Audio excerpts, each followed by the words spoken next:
സന്ദീപ, നിയമസഭയിൽ കോൺഗ്രസിൻ്റെ പ്രതിനിധി ചാണ്ടി ഉമ്മൻ നക്ഷത്ര ചിഹ്നം ഇല്ലാത്ത ചോദ്യം നമ്പർ 189. അദ്ദേഹം ചോദിച്ചത് സംസ്ഥാനത്ത് നിലവിലുള്ള കാരുണ്യ ആരോഗ്യ സുരക്ഷാ പദ്ധതിക്ക് ഇപ്പോൾ ലഭിക്കുന്ന കേന്ദ്ര വിഹിതം എത്രയെന്ന് വിശദമാക്കാമോ? ഈ ഇനത്തിൽ കേന്ദ്രത്തിൽ നിന്നും വിഹിതം ലഭിക്കുന്നതിൽ കുടിശ്ശികയുണ്ടോ വ്യക്തമാക്കുമോ? അതിന് ആരോഗ്യ വനിതാ ശിശു വികസന വകുപ്പ് മന്ത്രി ശ്രീമതി വീണ ജോർജ് നൽകിയ മറുപടി, കാരുണ്യ ആരോഗ്യ സുരക്ഷാ പദ്ധതിക്കായി ലഭിക്കുന്ന കേന്ദ്ര വിഹിതം 151.33 കോടി രൂപയാണ്. പ്രസ്തുത പദ്ധതിക്ക് വേണ്ടി കേന്ദ്രത്തിൽ നിന്നും ലഭിക്കുന്ന വിഹിതത്തിൽ കുടിശ്ശിക ഒന്നും തന്നെ ഇല്ല എന്ന് ആരോഗ്യ മന്ത്രി തന്നെ വ്യക്തമാക്കിയിരിക്കുന്നു. നമുക്കറിയാം, നാഴികയ്ക്ക് 40 വട്ടം കേന്ദ്രത്തെ കുറ്റപ്പെടുത്തുന്ന, കേന്ദ്രമൊന്നും തരുന്നില്ല എന്ന് നിലവിളിക്കുന്ന സംസ്ഥാന സർക്കാർ ഇപ്പോഴിതാ സമ്മതിച്ചിരിക്കുന്നു. കേന്ദ്രത്തിൻ്റെ ഭാഗത്ത് നിന്ന് വിഹിതം നൽകാനായി ഒന്നുമില്ല, പക്ഷേ ഞങ്ങളുടെ ഭാഗത്ത് ചില വീഴ്ചകളൊക്കെ പറ്റിയിട്ടുണ്ട്. അതുകൊണ്ട് തന്നെ ഈ കാസ്പിൽ എംപാനൽ ചെയ്ത സ്വകാര്യ ആശുപത്രികൾക്ക് 269 കോടിയിൽ പരം രൂപ, അതുപോലെ സർക്കാർ ആശുപത്രികൾക്ക് 859 പരം കോടി രൂപ കുടിശ്ശികയുണ്ട് എന്ന് മന്ത്രി തന്നെ തുറന്ന് സമ്മതിക്കുന്നു. എല്ലാ കള്ളങ്ങളും പൊളിയുകയല്ലേ സന്ദീപ? തീർച്ചയായിട്ടും. അതുകൊണ്ടാണല്ലോ നയപ്രഖ്യാപന പ്രസംഗത്തിൽ വാസ്തവത്തിൽ ഇത്തരത്തിൽ വലിയ തോതിലുള്ള പണം കേന്ദ്ര സർക്കാരിന്റെ ഭാഗത്ത് കിട്ടാനുണ്ടെങ്കിൽ അത് തീർച്ചയായിട്ടും നയപ്രഖ്യാപന പ്രസംഗത്തിൽ ഇത് ഉൾപ്പെടുത്തുമായിരുന്നു. മറിച്ച് നയപ്രഖ്യാപന പ്രസംഗത്തിൽ 2 ഖണ്ഡികകളിലായിട്ട് 23-ാമത്തെയും 24-ാമത്തെയും പാരഗ്രാഫ് കാണുന്ന അതിന്റെ ഓർമ്മ ഒരു പാസിംഗ് റെഫറൻസ് പോലെ കേന്ദ്രം സഹായം വെട്ടിക്കുറച്ചു എന്ന ഒരു പരാമർശം മാത്രമാണ് അവിടെ ഉള്ളത്. കൃത്യമായിട്ടുള്ള കണക്കുകൾ എവിടെയും പറഞ്ഞിട്ടില്ല. ഇത് വളരെ കാലമായി ഈ കേരളത്തിന്റെ സാമ്പത്തിക രംഗം കൈകാര്യം ചെയ്യുന്നതിൽ കെടുകാര്യസ്ഥത കൊണ്ട് അനുഭവിച്ചുകൊണ്ടിരിക്കുന്ന ഈ സാമ്പത്തിക ഞെരുക്കത്തിന്റെ ഉത്തരവാദിത്തം കേന്ദ്ര സർക്കാരിന്റെ തലയിൽ കെട്ടിവയ്ക്കാനുള്ള ആസൂത്രിതമായിട്ടുള്ള പ്രചാരണ പ്രവർത്തനങ്ങളാണ് CPM നടത്തി വരുന്നത്, മുഖ്യമന്ത്രി നടത്തി വരുന്നത്. നിരന്തരമായിട്ട് CPM നേതാക്കൾ, വക്താക്കൾ, പാർട്ടിയുടെ മറ്റു നേതാക്കൾ എല്ലാവരും ചാനൽ ചർച്ചകളിലും മറ്റ് പൊതു രംഗത്തും എല്ലാം നിരന്തരം കേന്ദ്രത്തെ ആക്രമിക്കുകയായിരുന്നു. അവരുടെ വർഗ ബഹുജന സംഘടനകൾ എല്ലാവരും തന്നെ കേന്ദ്ര വിരുദ്ധ സമരത്തിനാണ് നേതൃത്വം നൽകിയത്. ദേശീയപാത 66 കേന്ദ്രം 65,000 കോടി ചിലവാക്കി നിർമ്മിക്കുന്ന ദേശീയപാത 66ന്റെ നെഞ്ചത്ത് കയറി നിന്നിട്ടാണ് ഡിവൈഎഫ്ഐക്കാരൻ അടിമച്ചങ്ങല പിടിച്ചത്. അപ്പൊ ഇത്തരത്തിൽ കേന്ദ്ര സർക്കാരിനെതിരായിട്ടൊരു ബഹുജന വികാരം ഇളക്കിവിടാൻ വേണ്ടിയുള്ള ആസൂത്രിതമായ പരിശ്രമം ഇവർ നടത്തി. ഇവരുടെ പരാജയങ്ങൾ, ഇവരുടെ ഗവൺമെന്റിന്റെ പിടിപ്പുകേട് ഇത് മറച്ചു വെക്കാനുള്ള ഒരു പരിശ്രമമാണ് CPM-ഉം അതുപോലെ ഗവൺമെന്റ് നടത്തിയത്. പക്ഷെ നിയമസഭയ്ക്കകത്ത് നൽകുന്ന ഉത്തരങ്ങളിൽ ഇത്തരത്തിൽ ഒളിച്ചുവെക്കലുകളും സാധ്യമല്ലാത്തത് കൊണ്ട് ഇപ്പോൾ ചില കാര്യങ്ങൾ പുറത്തു വന്നിരിക്കുകയാണ്. ഇന്നലെയും ഇന്നുമായി നിയമസഭയിൽ നടന്നിട്ടുള്ള ഈ ചോദ്യോത്തരങ്ങളിൽ നിന്നുമൊക്കെ നമുക്ക് മനസ്സിലാക്കാൻ സാധിക്കുന്നത് കേന്ദ്ര സർക്കാർ കൊടുക്കേണ്ട പണമെല്ലാം കൃത്യമായി കൊടുക്കുന്നുണ്ട്. ഇവിടെ ഓഡിറ്റ് റിപ്പോർട്ട് കൊടുത്തു കഴിഞ്ഞാൽ കൃത്യമായും കേന്ദ്രം റിലീസ് ചെയ്യാനുള്ള പണം റിലീസ് ചെയ്യും. ഇവര് പറയുന്ന പോലെ 57,000 കോടി രൂപ കേന്ദ്രം കൊടുക്കാനുണ്ട് എന്ന് പറയുന്നത് പച്ച കള്ളമാണ്. 1 രൂപ പോലും കേന്ദ്രം തടസ്സപ്പെടുത്തിയിട്ടില്ല. കേരളത്തിന്റെ വികസനത്തിന് വേണ്ടി ചരിത്രത്തിലില്ലാത്ത വിധം ഏറ്റവും ഉയർന്ന തുക കേരളത്തിന്റെ വികസനത്തിന് വേണ്ടി നൽകിയ ഒരു സർക്കാരാണ് നരേന്ദ്രമോദി സർക്കാർ.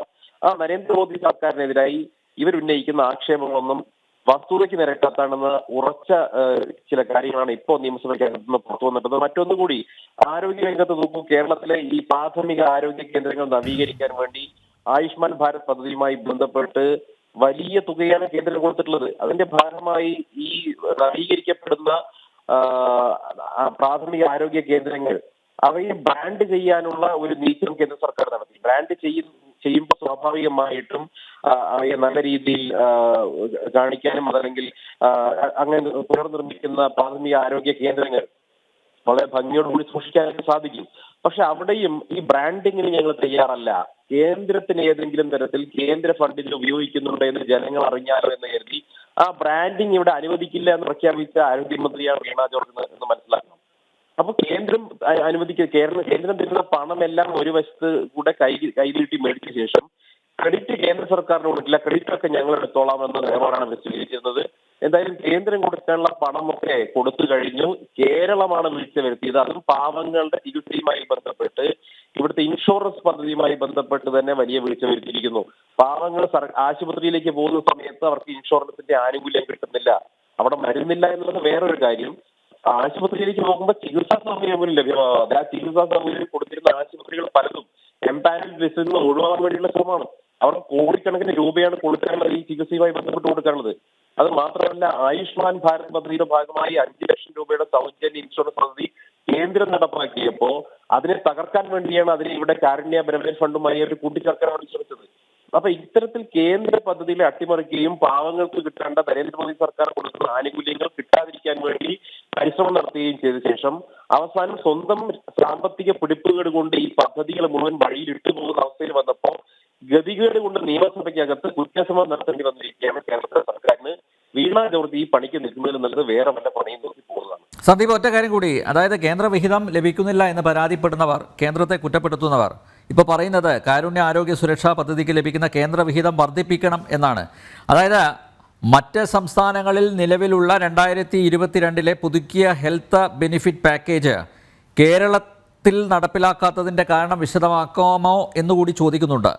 അപ്പോൾ ഇത് പ്രാബല്യത്തിൽ കൊണ്ടുവരുന്നതിന് വേണ്ട നടപടി സ്വീകരിക്കുമെന്ന ചോദ്യത്തിന് മറുപടി പറയുന്നത് കാരുണ്യ ആരോഗ്യ സുരക്ഷാ പദ്ധതിക്കായി ലഭിക്കുന്ന കേന്ദ്രവിഹിതം വർദ്ധിപ്പിക്കുന്ന സാഹചര്യത്തിൽ പുതുക്കിയ ഹെൽത്ത് ബെനിഫിറ്റ് പാക്കേജ് നടപ്പിലാക്കുന്ന വിഷയം പരിശോധിക്കുന്നതാണ്. അതായത് കേന്ദ്രത്തിൽ നിന്ന് കൂടുതൽ പണം ലഭിച്ചു കഴിഞ്ഞാൽ ഞങ്ങൾ ഇത് നടപ്പിലാക്കും എന്ന ഒരു ഉറപ്പ് കൂടി നൽകിയിരിക്കുന്നു. നോക്കൂ ഇവരുടെ ആത്മാർത്ഥത. അല്ല, ഇവർ ഇതിൽ ഇടപെടേണ്ട കാര്യം എന്താ ഉണ്ടായിരുന്നത്? കേന്ദ്ര സർക്കാർ കൊടുക്കുന്ന ആയുഷ്മാൻ ഭാരതിന്റെ ഇൻഷുറൻസ് സ്കീം നേരിട്ട് നടപ്പാക്കാൻ ആലോചിച്ചാൽ മതിയായിരുന്നല്ലോ. അതിന് പകരം അതിനെ കാരുണ്യമായി കൂട്ടിച്ചേർക്കേണ്ട എന്ത് കാര്യമാണ് ഉണ്ടായിരുന്നത്? അപ്പൊ ഇവിടെ സംഭവിച്ചത് എന്താ? എങ്ങനെയും കേന്ദ്ര സർക്കാരിന്റെ പദ്ധതി കേരളത്തിലെ ജനങ്ങൾക്ക് ആനുകൂല്യം കിട്ടുന്ന രീതിയിൽ നടപ്പാകുന്നത് തടയുക എന്നുള്ള ഉദ്ദേശത്തോടുകൂടിയാണ് ഇത്രയും കാലം പ്രവർത്തിക്കുന്നത്. കേരളവും ബംഗാളും മാത്രമാണ് ഈ രീതിയിൽ പാവങ്ങൾക്ക് ഉപകാരം കിട്ടേണ്ട പദ്ധതികളോട് മുഖം തിരിച്ചു നിൽക്കുന്നത്. നരേന്ദ്രമോദി സർക്കാർ ചെയ്യുന്ന സൽപ്രവർത്തികളുടെ ഗുണഫലം ജനങ്ങൾക്ക് കിട്ടരുത്, മകൻ മരിച്ചാലും വേണ്ടില്ല, മരുമകളുടെ കണ്ണീര് കണ്ടാൽ മതി എന്ന് വിചാരിക്കുന്ന അമ്മായി അമ്മയുടെ സ്വഭാവമാണ് കേരള സർക്കാർ ഇക്കാര്യത്തിൽ സ്വീകരിച്ചിട്ടുള്ളത്.